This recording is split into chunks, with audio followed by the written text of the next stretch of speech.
আসসালামু আলাইকুম। গত ২ দিন থেকে একজন লোক আমার কাছে আসছে, তার বাসায় চাউল নেই। হ্যাঁ? তো ভিডিও করার লক্ষ্য কারণ আছে। কারণ সবসময় আমাদের নিয়ে গুঞ্জন ওঠে, আমরা বিভিন্ন আকাম-কুকাম করে বেড়াই। আমরা যে ভালো কাজ করি আমার ফেসবুক আইডিতে এবং আমার যে মনোহরপুর বরিশাল সংঘ গ্রুপ আছে, এটা আপনারা একটু ভিজিট করবেন। যে আমরা এ সমস্ত কাজই করে থাকি। তো গতকাল এবং আজকে ওই মহিলা আমার কাছে আসছিল যে তাকে চাউল দিতে হবে, তার বাসায় ভাত নাই। তো কোনো কারণবশত কালকে রাত্রে মিস্টেক করছি, কালকে রাতেরও খেয়েছে, আজকে আবার সকালে আমার কাছে আসছে। তো আজকে এখানে যারা দেখতেছেন সবাই আমার ক্লাবের সদস্য। তো সবাই মিলে আমরা আলোচনা করে তার বাসায়, আমাদের তো অ্যাবিলিটি এত বেশি নাই, যতটুকু আছে সাধ্যের মধ্যে আমরা তাকে আজকে 5 কেজি চাউল দিচ্ছি। হ্যাঁ, যাতে অন্তত 2-1 দিন চলতে পারে। আর যদি আল্লাহ সেরকম করে আমরা আবার দিব।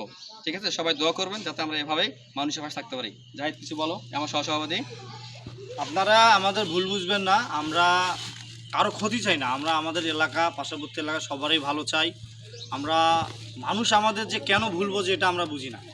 আমরা ভালো কাজ করলেও মানুষের হয় না, মানে তাদের সহ্য হয় না। আমরা চাই যে এই দল মেদ বিশ্বাসে আমরা সবার পাশে থাকবো, আমরা মানুষের পাশে থাকবো, সবার মানে দুয়ারে দুয়ারে ভালো কিছু পৌঁছার চেষ্টা করব, খারাপ কিছু না। সবাই দোয়া রাখবেন আমাদের জন্য, আমরা যদি আমাদের ক্লাবকে অনেক দূরে এগিয়ে নিয়ে যেতে পারি। ঠিক আছে, আসো, চলো, কেটে দাও, ভিডিও কেটে দাও।